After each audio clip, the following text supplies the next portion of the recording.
Individualismo posesivo y antropología de las necesidades. Un ensayo de Antonio Elizalde Evia. Los seres humanos a lo largo de nuestra historia evolutiva hemos ensayado diversas formas de dar cuenta de nuestras necesidades. Todas ellas, sin embargo, han requerido de una forma de relación con la naturaleza y con los otros, que haga posible la apropiación de los recursos.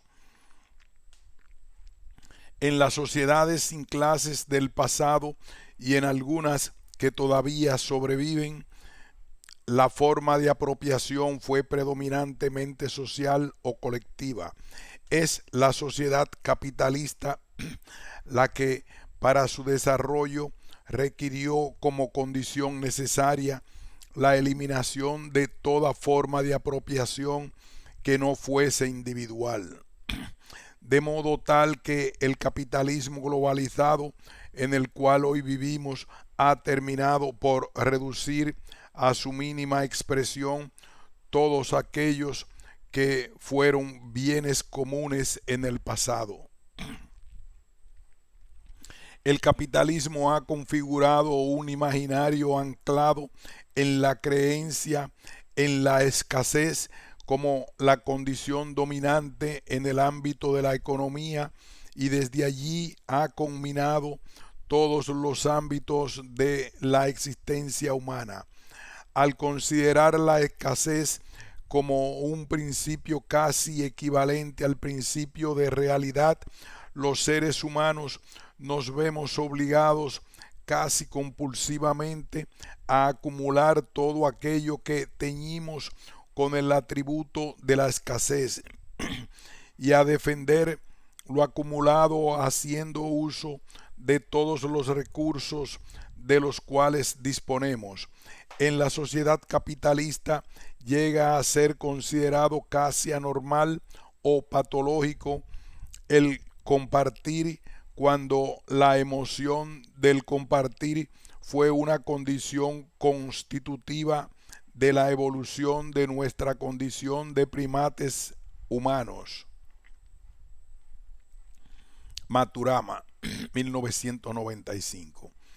Asimismo, esta visión condujo a la invisibilización de amplios segmentos de la realidad que tornó invisibles todos aquellos recursos que por naturaleza son abundantes y por los cuales los seres humanos no necesitan competir, sesgando por ende una percepción de la realidad y destacando en ella únicamente aquellos recursos que por naturaleza son escasos. De tal manera, incluso se contagió con el atributo de la escasez a los recursos que abundan y aún más también a los que para crecer requieren de manera imprescindible ser compartidos. Operó de tal modo un verdadero enmascaramiento de la realidad, un proceso de ideologización y de creación de una falsa conciencia. De este modo, la economía capitalista ha colonizado lo abundante, transformándolo en escaso y haciéndolo económico, lo torna visible por medio de la mercantilización y la privatización. Ya no es más posible el acceso gratuito y libre a lo abundante, como lo era antes de ser colonizado. Ello era necesario para permitir que se llevasen a cabo aquellos cambios fundamentales en la vida social, tales como el inicio y el desarrollo de los procesos de acumulación en gran escala y el surgimiento del capital, que se constituyó así en la más enorme fuerza transformadora de la existencia del hombre que ha operado en la historia. Ello implicaba la necesidad de producir una ruptura total de las formas de organización de la convivencia humana reguladas por la búsqueda de la simetría y la cooperación y la violación de la escala humana en las relaciones entre los seres humanos. Esta ideología de la escasez tiñó la realidad de tal modo que empujó a los hombres hacia la competencia en vez de la cooperación, al logro del lucro y del beneficio por sobre la minimización del riesgo, a la búsqueda de certezas en el tener por encima del ser. Los seres humanos nos vemos así empujados a expresar nuestra identidad mediante el consumo. Son los bienes a los cuales podemos acceder los que nos hacen presentes en un mundo en el cual la apariencia, esto es, la forma como nos hacemos manifiestos ante otros, se ha ido transformando en la expresión privilegiada de la condición humana. De la individualización al individualismo extremo. El gran logro de Occidente ha sido la construcción del individuo, es decir, el hacer posible el surgimiento de una identidad individual anclada en la persona de cada ser humano y distinta de la identidad colectiva que compartía con otros seres humanos en razón de su pertenencia a un espacio común determinado por condiciones de parentesco, étnicas, de lengua o de creencias. La multiplicidad de pertenencias que se va generando en la medida en que la sociedad se complejiza, dificulta e incluso imposibilita la identidad exclusivamente colectiva como lo fue antes, y hace posible el surgimiento de un individuo con múltiples lealtades y referentes, reconocido como un sujeto autónomo gracias al reconocimiento progresivo de los derechos humanos, y al ocurrir esto se produce una ampliación del campo de libertades posibles para los seres humanos. Este proceso a la vez constituye dos campos de existencia diferenciados entre sí, en los cuales operan los seres humanos. Uno, el campo de la vida privada, en el cual se produce una enorme ampliación de lo posible en relación hacia las anteriores formas de existencia humana, donde el control social era muy elevado, y el otro es el ámbito de la vida pública, que continúa siendo un espacio donde el control social sigue teniendo una enorme relevancia y por tanto los grados reales de libertad son más reducidos. Es posible interpretar la evolución cultural descrita, que constituye estos dos ámbitos diferenciados, como un proceso de maduración humana colectiva, tal como sucede en los procesos de maduración individual. Rogers, 1989. Ya que el centro de decisión se traslada desde un control social externo, la comunidad cualquiera que ésta sea, podríamos hablar de ella como alteridad u otredad, a un control interno, los valores o la moralidad propia de cada individuo.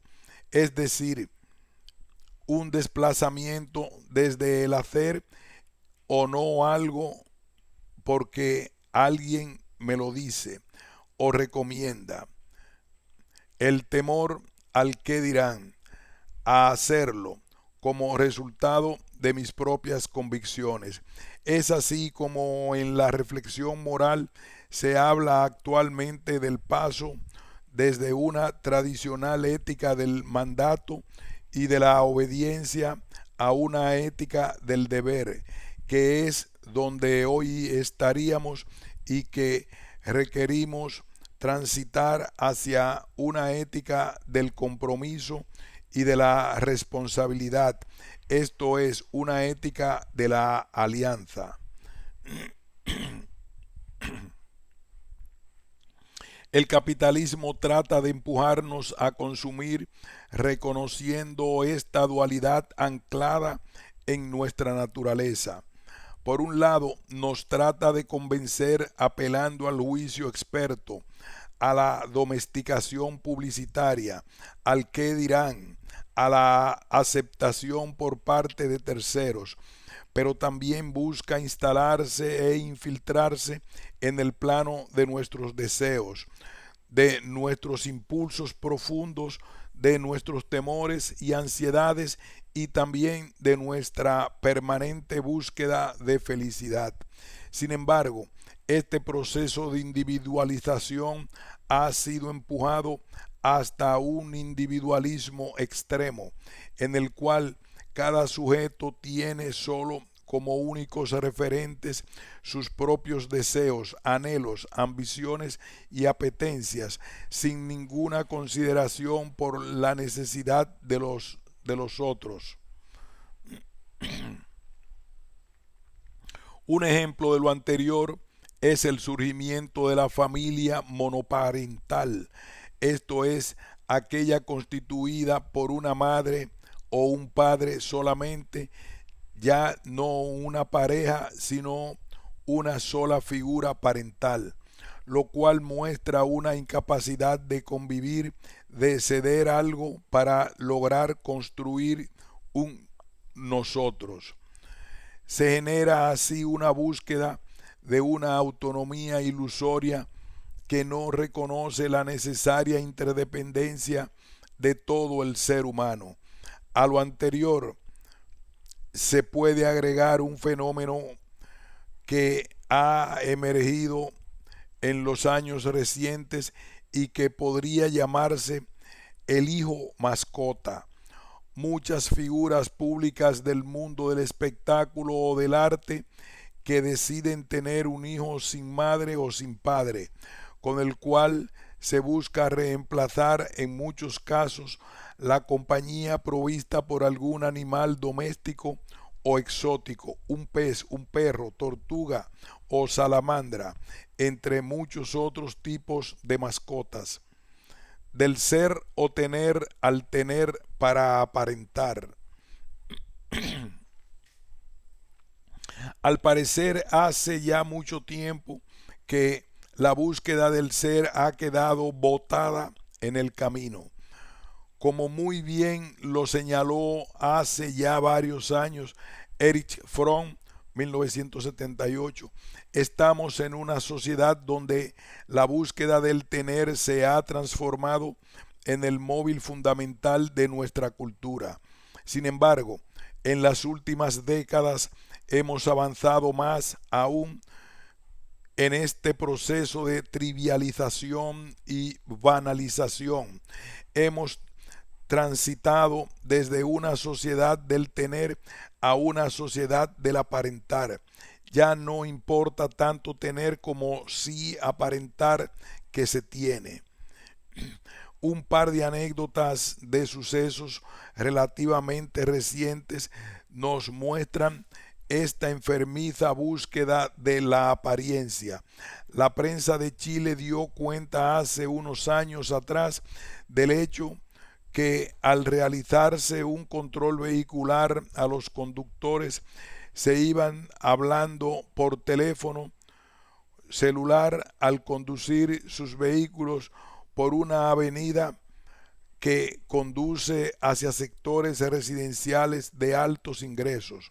Los policías quedaron sorprendidos al constatar que la mayor parte, alrededor de un 70% de esos celulares, eran imitaciones. Algo parecido me había contado que ocurrió en Venezuela para una reunión de empresarios con el presidente de la época. Obviamente, hoy cuando los celulares han bajado notablemente de precio y han dejado de ser un bien que permite aparentar, esto ya no ocurre, pero lo descrito es un buen señalador de una tendencia cultural. Del mismo modo, en una fecha cercana a los sucesos antes señalados, los administradores de supermercados ubicados en barrios de altos ingresos señalaron que era frecuente encontrar en los pasillos laterales carros llenos de mercancías con los productos más caros y suntuarios, quesos finos, vinos caros, licores importados, etcétera. En declaraciones a la prensa indicaban que era una práctica frecuente en las personas ir al supermercado a encontrarse con personas conocidas aparentando comprar estos productos, los que finalmente no compraban y dejaban abandonados. La compraventa de ilusiones. Gran parte de la publicidad ofrece asociados a los productos que se están publicitando situaciones y vivencias que las personas desearían vivir.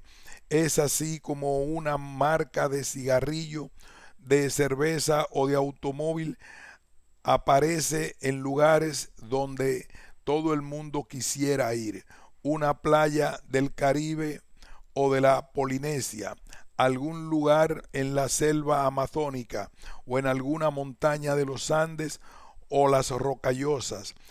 Asimismo, aparecen personas jóvenes, esbeltas y hermosas, al igual que paisajes acordes con los patrones estéticos que se construyen desde los medios de comunicación, de modo tal que lo que la gente consume al comprar esos productos es exclusivamente su puro deseo. Se llega así a consumir la virtualidad construida mediante la publicidad, de manera análoga a los temores del ser humano que en rigor no se encuentran en el presente, sino en la anticipación imaginaria de lo porvenir. Gran parte del consumo en las sociedades actuales se encuentra operacionalizado en esta anticipación imaginaria de esperanzas. De tanto fumar Marlboro capaz de que logre transformarse en el personaje del spot publicitario. Cuánto de realidad o cuánto de ilusión es lo que nos empuja a consumir el producto tal o cual. La creación de necesidad o de deseos, la construcción cultural de la codicia. André Gorz, 1989, transcribe en uno de sus trabajos declaraciones hechas hace ya más de 30 años por uno de sus principales estrategas publicitarios del mundo, Stanley Resort, presidente de la J. Walter Thompson, una de las mayores agencias de publicidad de Estados Unidos.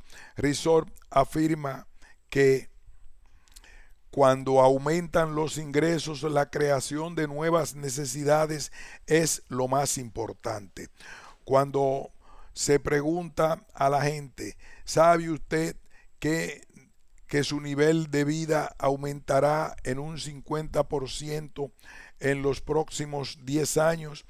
No tienen la menor idea de lo que eso quiere decir. No reconocen la necesidad de un segundo coche a menos que se les recuerde con insistencia. Esa necesidad tiene que ser creada en su ánimo y es preciso hacerles ver las ventajas que les procurará el segundo coche. Yo considero la publicidad como la fuerza de educación y de activación capaz de provocar los cambios de la demanda que nos son precisos, mostrando a mucha gente un nivel de vida más elevado. Aumentamos el consumo al nivel que nuestra producción y nuestros recursos justifican. Es posible afirmar, por lo tanto, que es el consumidor el que está al servicio de la producción para así asegurar a ésta las salidas que reclama, que es el consumidor quien tiene que irse adaptando a los requerimientos de las producciones que los cambios tecnológicos indican como las más rentables en determinadas circunstancias, ya que ello es indispensable para que la sociedad pueda perpetuarse y así reproducir sus desigualdades jerárquicas y mantener incólumes sus mecanismos de dominación. Todos alguna vez habremos apreciado una escena como la siguiente: un niño pequeño tirado en el piso en el pasillo de un gran establecimiento comercial y berreando como condenado porque sus padres no le compran lo que él desea. Los pobres padres miran hacia todos lados, no saben qué hacer frente a las miradas desaprobadoras de las personas que circulan por el pasillo, incómodos porque se sienten recriminados por torturar psicológicamente al niño al no acceder a sus deseos. Gran parte de la publicidad en la actualidad se orienta hacia los niños y especialmente hacia los más pequeños. Es posible, impresionante, la velocidad a la cual se introducen todo tipo de juguetes vinculados a las series de televisión infantil y todo ello asociado a las respectivas campañas publicitarias. Si bien la permanente innovación y creación es necesaria en toda sociedad humana, ella no puede ser al costo de una tan profunda destrucción ambiental, cultural y moral como acontece actualmente. Nuestra cultura, en su desarrollo profundamente materialista, ha acelerado cada vez más los procesos mediante los cuales se introducen nuevos productos, ello al precio de generar permanentemente obsolescencia y desechabilidad. Por ejemplo, en el ámbito de la informática es posible apreciar cómo en el curso de un par de años e incluso antes, los equipos de última generación en el ámbito de usuarios quedan rápidamente anticuados y obsoletos psicotécnicamente. Asimismo, en el campo de los equipos de sonido ya no es posible encontrar reproductores de discos de vinilo de 33 o 45 revoluciones por minuto. ¿Qué decir de los discos de 78 revoluciones? Lo mismo está comenzando a ocurrir con los casetes y también con los discos compactos que están siendo sustituidos por los DVD. El hedonismo, del hedonismo al consumismo compulsivo e instantáneo. La observación etológica de la conducta animal nos muestra que todo animal, en cuanto se instala en un deseo, no puede ya salir de esta emoción mientras no haya satisfecho su deseo. Por el contrario, la naturaleza humana se construye en el proceso de distanciamiento entre el surgimiento del deseo y su satisfacción. El bebé recién nacido reclama y exige mediante su lloro que le sean satisfechas sus demandas de alimentación o de limpieza.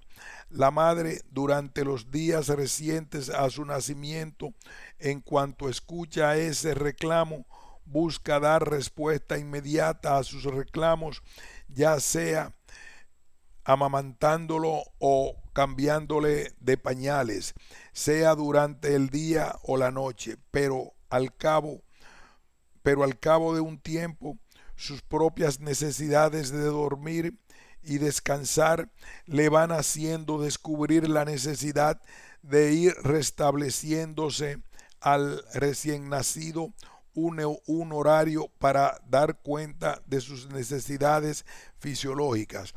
Aunque el niño recién nacido siente hambre y llora pidiendo de ese modo la teta materna, el proceso de humanizar este animal humano, desanimalizándolo, consiste en socializarlo, en educarlo, de modo que este ser aprenda a distinguir su deseo de su satisfacción, la cual no puede ser inmediata. La articulación de la identidad de ese ser es un proceso en el cual aquel va reconociendo la necesidad de diseñar estrategias adaptativas que le permitan dar cuenta de su deseo. Será el lloro inicialmente para expresar su malestar, ya sea porque tiene hambre o porque se siente mojado. Serán sonrisas o serán los primeros balbuceos que constituirán las gracias que le permitan obtener la aprobación del adulto. En todo ese proceso se ha ido progresivamente infiltrando la dimensión temporal. La estrategia de satisfacción de deseo demanda un primer y previo aprendizaje. No es posible obtener nada inmediatamente. Todo requiere de un tiempo. Nuestra humanización requiere imprescindiblemente para su constitución de la postergación de la satisfacción del deseo. Todo el proceso de socialización posterior es un permanente aprendizaje de la existencia de límites temporales para la satisfacción del deseo, dado que no somos seres aislados y que nuestra existencia social, esto es, la existencia del otro, pone un límite a nuestro narcisismo primario. Aprendemos de ese modo que también ese otro tiene deseos y derechos a satisfacer sus deseos tan legítimos como los propios. Se introduce así la necesidad de la discriminación temporal. Este es el reconocimiento consciente de la existencia de un lapso entre el surgimiento del deseo y su satisfacción. De ahí que gran parte de lo que llamamos cultura consiste fundamentalmente en un conjunto de estrategias de seducción que apuntan a resolver esta distancia fáctica entre deseo y satisfacción. Asimismo, la incapacidad por parte de algunos individuos para aceptar este fenómeno propio de la condición humana es interpretada como una patología o como una violación de las normas culturales, falta o delito, que es habitualmente castigada por la sociedad. Sin embargo, en la cultura actual se ha ido introduciendo una suerte de norma moral referida al consumo que exige dar cuenta lo antes posible del deseo.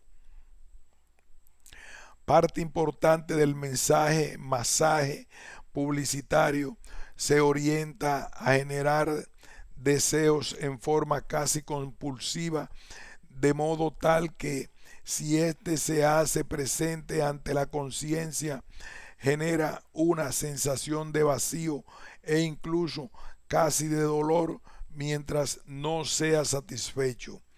Hay una tendencia cultural que nos empuja a infantilizarnos o animalizarnos con relación a nuestros deseos.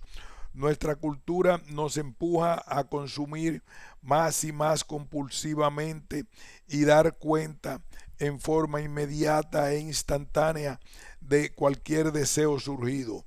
Ya no existen como en el pasado horas adecuadas para alimentarse. Hoy es cosa de abrir el refrigerador o la despensa. La alimentación está progresivamente perdiendo su carácter de acto eminentemente social para irse transformando en un acto individual solitario. De allí entonces que las formas que están asumiendo el consumo gracias a la publicidad y el marketing, así como los diversos artefactos y dispositivos del proceso de consumo, buscan impulsar a las personas hacia un consumismo inmediato de todo aquello que surge o se busca hacer surgir como un deseo mediante el masaje publicitario. Dispensadores de café, bebidas, cigarrillos, golosinas, preservativos, etcétera, entre otros tantos artefactos que han constituido en una manifestación de esta tendencia cultural que nos retorna a nuestra condición animal, ya que hace desaparecer la discriminación temporal entre deseo y satisfacción. La sistemática construcción social de obsolescencia.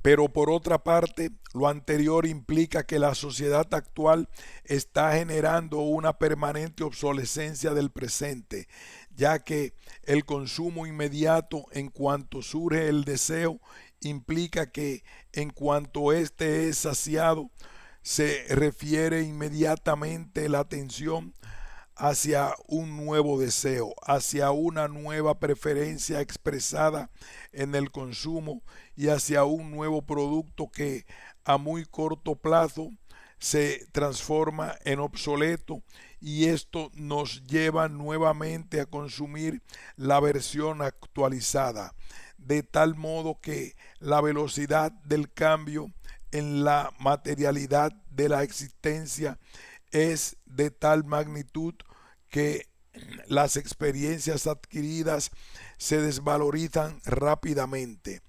Por poner un ejemplo, en cuestión de años o dos o tres generaciones se han transitado desde la radio a Galena, y por poner un ejemplo, en cuestión de años, dos o tres generaciones se ha transitado desde la radio galena y los intentos por captar frecuencias internacionales en lenguajes incomprensibles a la comunicación instantánea de imagen, sonido y texto con traducción inmediata, e incluso es posible dictarle un texto a una computadora.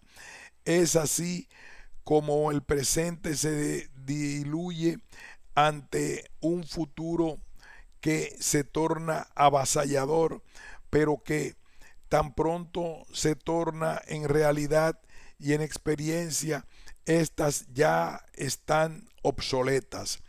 El presente se hace crecientemente obsoleto y por lo tanto pierde valor, queda aprisionado entre el futuro y un pasado sobredimensionados. De un modo similar, en el transcurso de no más de tres generaciones hemos transitado hacia formas de adquisición de bienes de todo tipo a través del financiamiento en compromisos futuros vía endeudamiento a plazos cada vez mayores.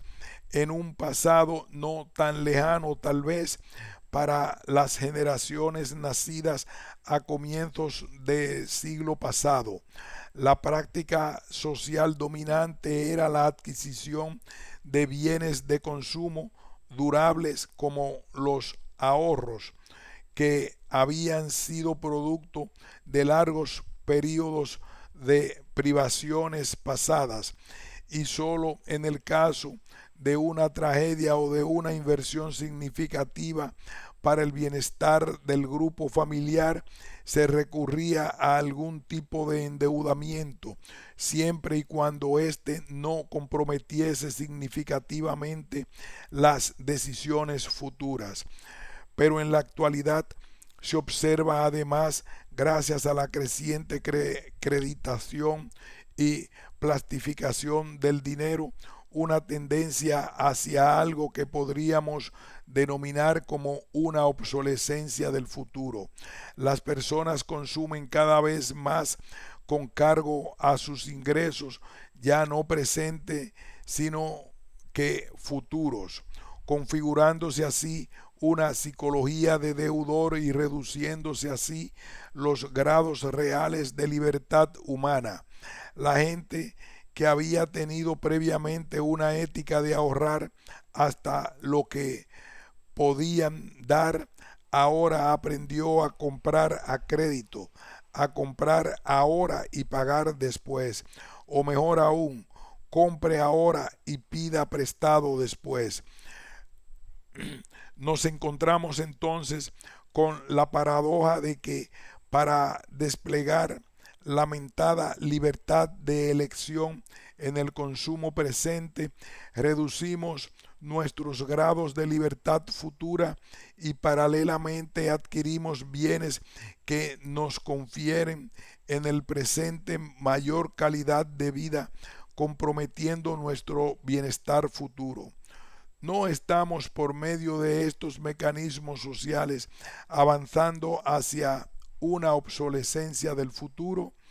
¿Cuántas personas no se sienten amarradas a sus estilos de vida actuales debido al endeudamiento de por vida que han adquirido? ¿Cuántas personas no se han hipotecado a sí mismos de por vida en función de un ilusorio mejoramiento de su calidad de vida? Por otra parte, diversos autores dan cuenta de la profunda mutación cultural desde una sociedad frugal a una sociedad consumidora. En las últimas décadas hemos aprendido a malgastar, a usar y botar las cosas, y sentirnos insatisfechos incluso con el último modelo de automóvil y a anhelar el nuevo modelo. El antropólogo norteamericano Mervyn Harris, 1984, ha realizado un brillante análisis de la sociedad norteamericana contemporánea, en el cual demuestra cómo la calidad de vida de esa nación se ha ido deteriorando debido a los procesos de producción de obsolescencia planificada. Él señala que los bienes adquiridos tienen una vida útil determinada desde los procesos productivos que raramente coincide con las expectativas respecto al tiempo de uso que los consumidores tienen respecto a dichos bienes. Los necesarios procesos de creación de servicios técnicos y los costos para el consumidor de las reparaciones que debe realizar a los artefactos de diversa índole que conforman su equipamiento hogareño o laboral reflejan, según Harris, un proceso de inflación encubierta. Asimismo, esta obsolescencia incrementa los niveles de derroche. desperdicio y refuerza la carga sobre el ambiente mediante la producción de basura y de nuevas demandas de materias primas extraídas del medio natural, de modo tal que muchos bienes durables e incluso bienes de capital, por la lógica interna del capitalismo, son transformados de bienes que proveen calidad de vida o riqueza mediante la creación de nuevos bienes en males, ya que son transformados en chatarras o basura, valor social negativo, constituyéndose en una carga para el ambiente. Pero además, en sociedades que operan con esta lógica, se van transformando en obsoletos y o desechables también todos aquellos seres humanos que por diversas razones no pueden constituirse en sujetos de crédito, personas con bajos o escasos niveles de ingreso, pobres, personas con esperanzas de vida limitada, ancianos y enfermos terminales, personas con capacidad de pago decreciente, enfermos crónicos o minusválidos, y así muchos otros grupos sociales, de tal forma que la exclusión se torna necesaria para mantener los niveles de competitividad alcanzada. La construcción de obsolescencia con relación a los bienes, con relación a las personas y con relación al tiempo presente y también futuro implica una imposibilidad para la solidaridad y para el desarrollo de proyectos colectivos. La solidaridad, porque esta implica presencia del otro, vale decir presente. Y por otra parte, todo proyecto colectivo está referido a compromisos situados en un futuro posible, en un futuro a construir con otros.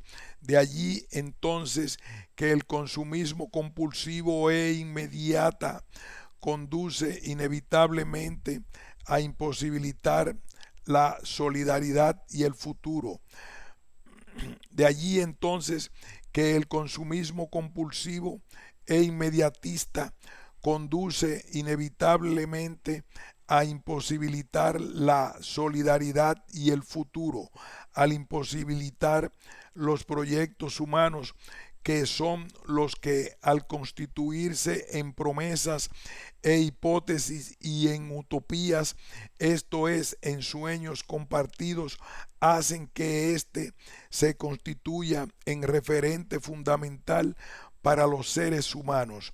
Por otra parte, sin futuro no hay proyectos y sin proyectos surge el desencanto. De modo tal que, como lo hemos demostrado, la sociedad capitalista de consumo masivo ha ido transformando de una manera radical los valores propios de las sociedades tradicionales. Ha destruido los valores de la cooperación y de la convivialidad. Ha destruido los valores de la solidaridad y de la fraternidad. Ha destruido también los valores de la sobriedad y la frugalidad. Ha fomentado el individualismo extremo y una suerte de consumismo patológico, lo cual ha comenzado a comprometer incluso el futuro de la especie humana. Sobre las búsquedas del ser humano. La naturaleza humana es producto de una doble condición.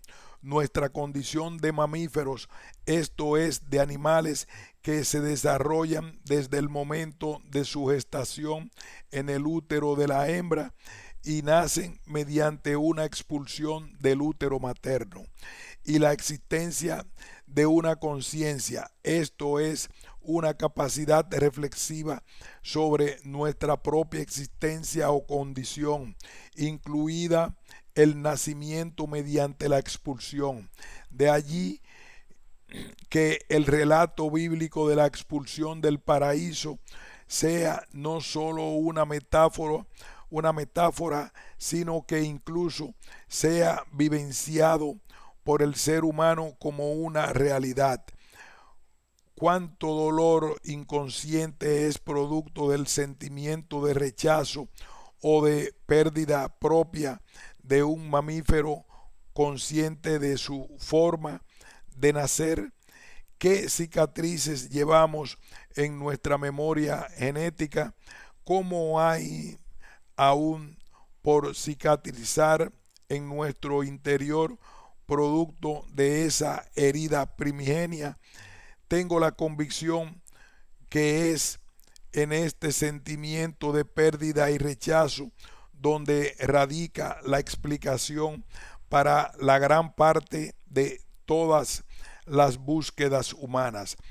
Hay en cada ser humano una necesidad inmensa de ser aceptado, de ser acogido, de religarse, de conectarse con algo que lo trascienda.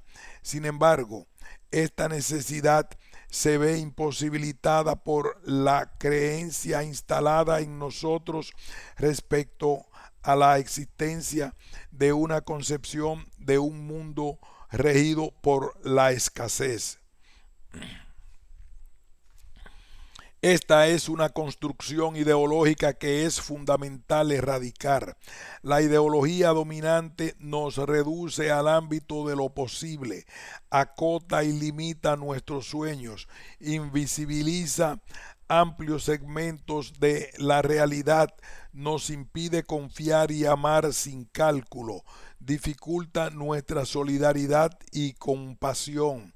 Requerimos, por lo tanto, transitar hacia una nueva creencia, una de la utopía de la abundancia, la cual es más acorde con los descubrimientos que tanto la física como la biología nos aportaron durante el siglo recién pasado, así como con los aportes provenientes de las grandes tradiciones espirituales de la humanidad.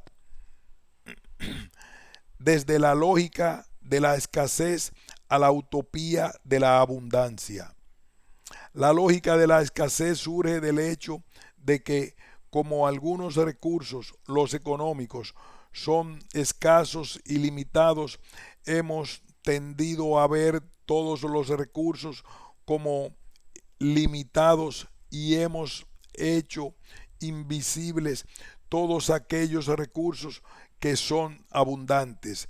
Nuestra cosmovisión anclada en la escasez los hace invisibles.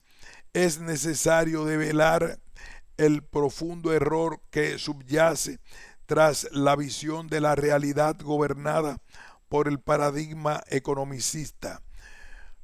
Por una parte, existen recursos escasos, es decir, recursos que están sometidos a la segunda ley de la termodinámica, los cuales al ser compartidos se pierden para aquel que los comparte. Con aquellos ocurre lo mismo que a un cuerpo que irradia su calor a otro, pero al hacer esto pierde su propio calor. Si alguien tiene dinero y se lo da a otra persona, esta última lo gana, pero aquel lo pierde. Es lo que ocurre en aquellos juegos a los cuales se denomina suma cero. Si alguien gana es porque otro pierde.